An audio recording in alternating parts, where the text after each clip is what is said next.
서울 종로의 한복판 파고다 공원. 매연에 시달린 나무들이 그래도 살아남아 바람을 품고 있는 곳. 아침이면 노인들이 모여들고 낮에는 젊은이들이 지나가며 구경하는 작은 광장. 그곳 한가운데 오래된 장기판이 놓인 낡은 평상 하나. 그 위에 허름한 옷차림의 노인이 오늘도 앉아있다. 노인의 이름은 최영만. 누가 보기에도 노숙자다. 찢어진 코트, 해진 운동화, 부스스한 수염. 공원 사람들은 그를 장기 할배라 부른다.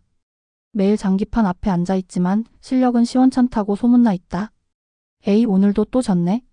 노숙자한테 이겨도 재미없고 져줘도 속상하고 참 애매한 사람이야. 근데 왜 매일 둬? 돈이라도 걸었나? 지나가는 사람들이 수군댄다. 영만은 묵묵히 장기판을 정리한다. 그의 손놀림은 느리고 조용하다. 하지만 그의 눈빛은 판 위에서 단 한 수도 놓치지 않는 고요한 매서움이 있다. 어이 노인장? 한판 뜨실라우? 한 무리의 청년들이 다가왔다. 그중 리더처럼 보이는 남자가 모자를 푹 눌러쓴 채 스마트폰을 들이댄다. 오늘은 특별 방송이야. 장기도사 장영욱 등장. 우리 BJ가 노숙자 고수랑 한판 둡니다.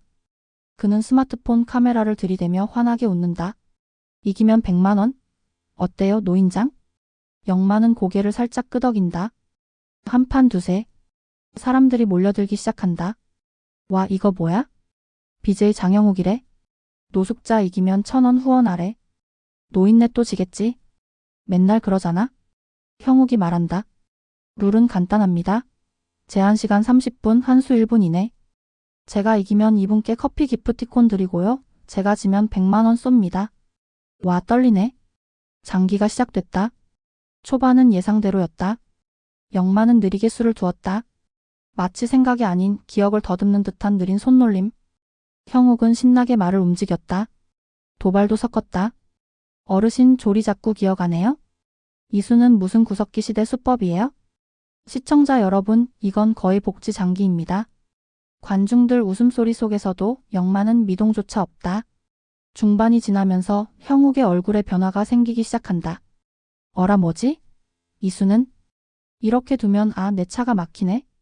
수익기를 반복하던 형욱은 차마 믿기지 않는 패턴을 발견했다. 이건 편장기 고수들이 쓰던 연한수? 이게 가능하다고? 영만의 수는 예술처럼 이어졌다. 함정을 유도하고 말을 묶고 기세를 빼앗고 단 한 수의 흔들림 없이 유려한 흐름이었다. 주변 관중들도 술렁이기 시작한다. 야, 저 노인 진짜 고수 아냐? 방금 졸로 포를 끊었어? 저건 초급자 수가 아니야? 와 형욱이 당했다. 형욱은 얼굴이 새빨개졌다. 그는 술을 다시 세려다 말을 떨어뜨리고 만다. 이건 말도 안 돼. 마지막 수? 영만이 조용히 말을 옮기며 말한다. 장기라는 건 상대를 보는 게 아니라 수를 보는 거야. 형욱은 아무 말 없이 장기판에서 손을 뗀다. 그의 스마트폰에는 수만 명이 넘는 시청자가 젖잘싸 노숙자 대박 이게 고수다라며 댓글을 달고 있다. 그러나 그 누구도 영만이 누군지는 알지 못했다. 형욱이 어색하게 말한다. 이겼으니 100만 원 드려야겠네요. 영만은 고개를 저으며 말했다. 그 돈은 수가 아니라 말에서 나오는 거야? 나는 그 돈의 수를 안 둬. 그는 장기판을 접고 조용히 일어나 평상 뒤로 사라진다. 그리고 그를 뒤따라온 한 인물. 짧은 머리에 군기 잡힌 걸음걸이, 검정 트레이닝복을 입은 젊은 여자. 그녀는 가볍게 목을 돌리며 말했다. 역시 일부러 져주고 있었군요, 할아버지. 공원 뒤편, 장기판을 들고 나무 그늘 아래로 이동하던 최영만은 걸음을 멈췄다. 나직은 목소리 그리고 똑바로 선 어깨. 그는 조용히 돌아보았다. 군인처럼 단정한 여인이 그를 바라보고 있었다. 검은 트레이닝복, 단단한 눈빛, 그리고 그 눈 속에 깃든 감정. 유나냐? 그녀는 고개를 끄덕이며 다가왔다. 몇 년 만이죠? 저는 할아버지 이름, 방송 자막으로 처음 봤어요. 최영만.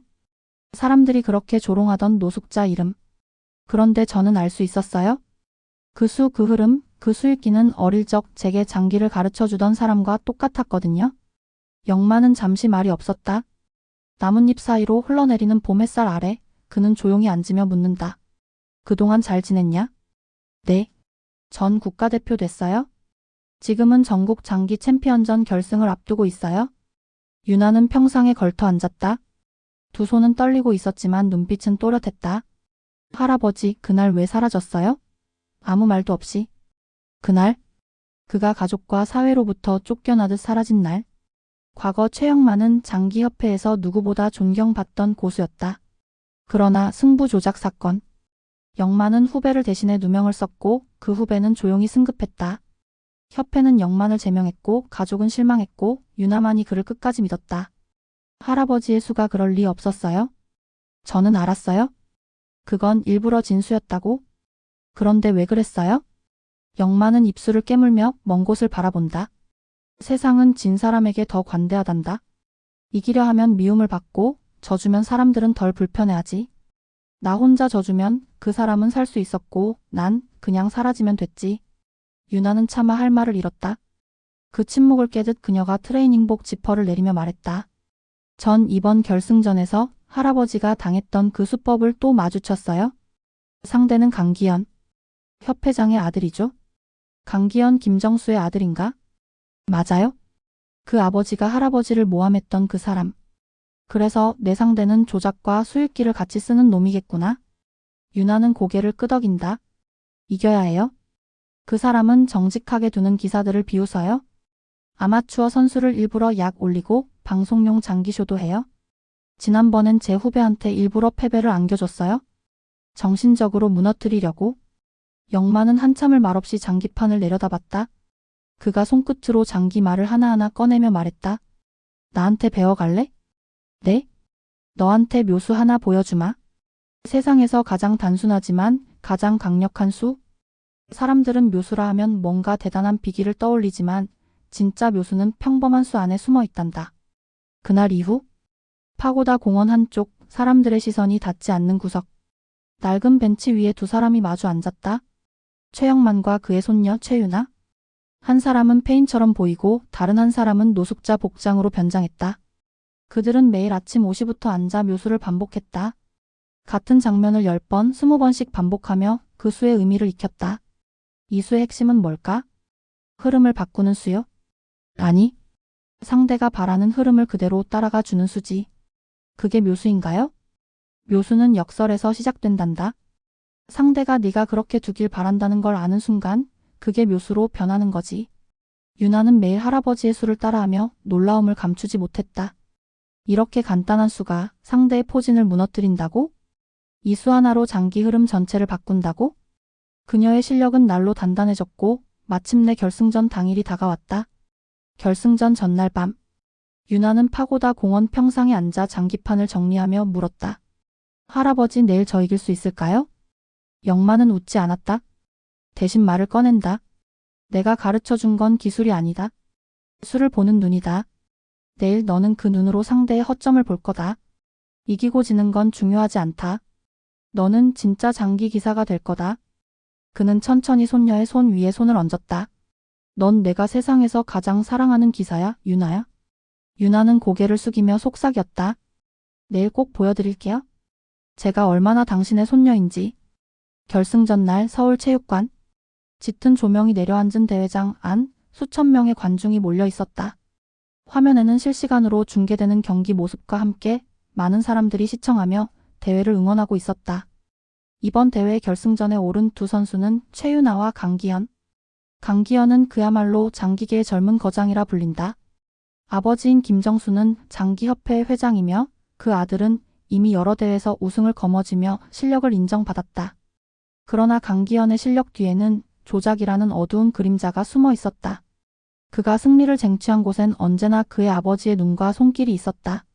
반면 최유나는 다르다. 가난한 집안에서 자란 그녀는 강기현과는 정반대의 배경을 지녔다. 불리한 환경에서 자주 패배를 거듭하며 강한 의지와 실력으로 이겨낸 결과 이제는 모든 이들이 주목하는 장기 국가대표가 되었다.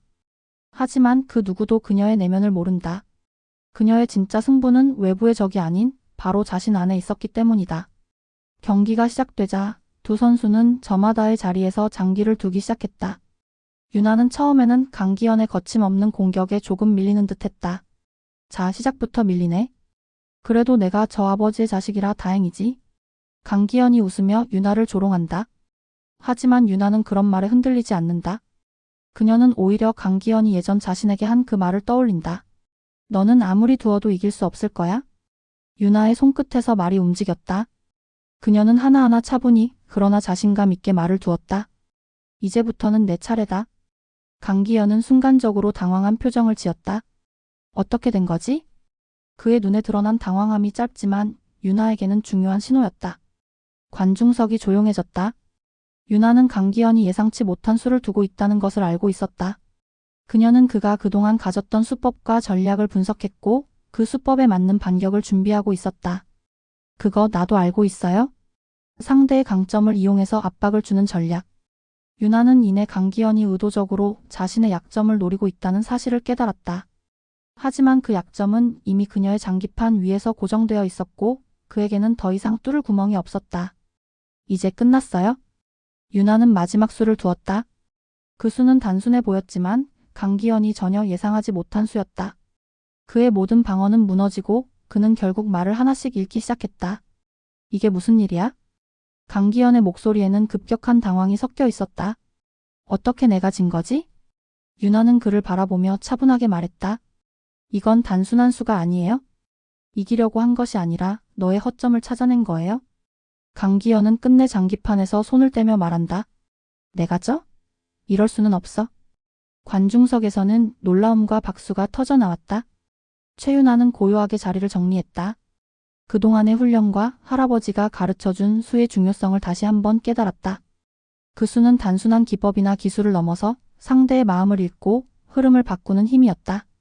그리고 그 흐름을 바꾸는 순간 강기현의 자만심도 함께 무너진 것이다. 대회가 끝난 후 유나는 상금을 받을 자리에 서 있었다. 축하합니다, 최윤아 선수. 당신이 이번 대회 우승자입니다. 유나는 상금을 받으며 미소를 지었다. 하지만 그 미소는 단순한 승리에 대한 기쁨만을 담고 있지 않았다. 그녀는 손끝에서 느껴지는 장기판의 감촉을 다시금 떠올리며 생각했다. 이건 내 승리가 아니야. 이것은 할아버지와 함께 쌓아온 승리야. 결승전 직후 유나는 파고다 공원으로 향했다. 그곳에는 할아버지가 여전히 자리를 잡고 앉아 있었다. 할아버지 이겼어요? 영마는 천천히 고개를 끄덕였다. 그렇다. 그럼 이제 너는 장기 기사가 되었구나. 유나는 할아버지의 곁에 앉아 눈물을 삼켰다. 저 정말 할아버지의 손녀 맞죠? 영마는 미소를 지으며 손녀의 어깨를 감쌌다. 당연히. 세상에서 가장 멋진 기사야, 유나야. 그 순간 공원 안의 바람은 조금 더 따뜻하게 불어왔다. 그로부터 몇 년이 흘렀다. 최윤아는 이제 전국 장기 챔피언이자 장기협회 대회 감독이 되었다. 그녀는 한때 파고다 공원에서 할아버지와 함께 묘수를 연마하며 자라났고 이제는 그곳의 전설로 남았다. 그리고 그 전설은 그녀가 이끈 장기대회에서 누구도 쉽게 넘볼 수 없는 위치에 올라섰다. 그러나 그녀는 여전히 그때 그 공원의 장기판과 할아버지가 있던 자리를 잊을 수 없었다. 세상은 변했지만 그녀의 마음속에서 파고다 공원은 여전히 그때 그 모습 그대로였다. 그날도 그녀는 대회 준비로 바쁘게 시간을 보냈다. 유나, 오늘 마지막 장기판이 끝난 뒤 시간 좀 내줄 수 있나요? 그녀의 전담 보좌관이 다가왔다. 무슨 일인데? 어떤 사람이 당신을 만나고 싶다고 해요? 파고다 공원에 가고 싶다고 하더군요. 유나는 잠시 생각하다가 고개를 끄덕였다. 알겠어. 잠깐만 다녀올게. 파고다 공원에 도착한 유나는 그곳에 변한 점이 많은 것을 깨달았다. 예전엔 이곳에 사람들이 이렇게 많이 없었는데 하지만 그 변한 공원 안에서도 여전히 그날 그 장기판이 놓여 있었다. 그곳에 서 있는 남자가 보였다. 그는 노인이었지만 그 눈빛은 예리했고 자신감이 넘쳤다. 당신이 최윤아군요? 네, 제가 유나입니다. 당신은? 저는 장기협회 전 회장이 김정수입니다. 김정수 회장님? 맞아요? 오늘 제가 직접 당신에게 이 자리에 와달라고 한 이유가 있습니다. 유나는 그를 곁에 앉히며 물었다. 어떤 일 때문에 저를 찾으셨나요? 김정수는 잠시 말을 멈추고 조용히 말했다. 당신이 이곳에서 할아버지와 함께 장기를 두던 그 시절을 알고 있습니다. 그때부터 나는 당신이 어떤 선수인지 눈여겨보았죠. 유나는 그의 말을 듣고 잠시 생각에 잠겼다. 그럼 제가 무슨 도움이 될까요? 김정수는 깊은 숨을 내쉬며 말했다. 당신이 장기협회의 대회 감독이 된 지금 나는 과거에 벌어졌던 일을 되돌려보려고 합니다. 한 가지 제안이 있죠. 제안이라? 당신이 파고다 공원의 장기판을 다시 한번 부활시키지 않겠냐는 제안입니다. 그 제안은 유나에게 너무나도 뜻밖이었다. 그것은 어떻게 말하자면 장기협회의 공식 대회도 아닌 그냥 추억의 장소로 돌아가자는 건가요? 김정수는 고개를 끄덕이며 말했다. 그렇습니다. 파고다 공원에서 시작된 전설을 이어가자는 거죠. 할아버지의 손녀가 어떻게 세상을 바꾸었는지 그 이야기를 다시 한번 대중에게 알리고 싶습니다. 하지만 그 전통을 이어가는 것은 당신뿐이죠. 유나는 잠시 말없이 김정수를 바라봤다. 그동안 자신의 승리와 명예는 다소 대회 중심의 세계에 갇혀 있었던 듯하다. 하지만 그녀의 마음속에서는 여전히 그때의 기억이 살아있었다. 파고다 공원에서 할아버지와 장기를 두었던 그날들. 그때의 영광은 지금의 그녀를 만든 원동력이었다. 그래요? 저는 그 제안을 받아들이겠습니다. 하지만 한 가지 약속이 있어야 합니다. 뭔가요? 그곳에서 장기를 둘 때 사람들은 단지 경기만 하는 것이 아니라 그곳의 역사를 느껴야 합니다. 그곳을 사랑하고 진심으로 장기에 대한 열정을 가진 사람들만 모이게 될 거예요. 김정수는 고개를 끄덕였다. 그게 바로 내가 원하는 바입니다. 그 전통을 이어가는 것은 단지 장기 실력만 있는 사람이 아니라 그 정신을 이어가는 사람이어야 한다는 걸 알고 있습니다. 유나는 그날부터 파고다 공원의 장기판을 부활시키기 위한 준비를 시작했다. 그녀는 다양한 채널을 통해 대회 소식을 알리고 수많은 사람들에게 그 전통을 이어가도록 설득했다. 대회가 진행될수록 많은 사람들이 그곳을 찾았다. 그리고 그들의 마음속에서도 파고다 공원에서의 추억이 되살아나기 시작했다. 마침내 대회 마지막 날, 유나는 대회장의 장기판 앞에서 마지막 말을 남기며 말했다. 여러분, 오늘의 대회는 단지 승자만을 결정하는 것이 아닙니다. 파고다 공원에서 시작된 전설을 이어가는 사람들은 바로 여러분들입니다. 그날 많은 이들이 그 말을 기억했다. 장기판 위에서 벌어지는 단순한 승부가 아니라 그곳에서 나누었던 진심과 세월 속에서 변화하지 않은 마음이 진짜 승리였음을 깨닫게 된 것이다. 파고다 공원은 이제 단순한 장기판을 넘어 그 시대의 역사를 품은 상징이 되었다. 최윤아는 장기판 앞에서 미소를 지으며 자신이 할아버지와 함께 걸어왔던 길을 다시 떠올렸다. 이 모든 것이 그때 그 장기판에서 시작된 이야기였어. 그리고 그녀는 그렇게 파고다 공원에서 장기의 전설을 끝없이 이어가기로 결심했다.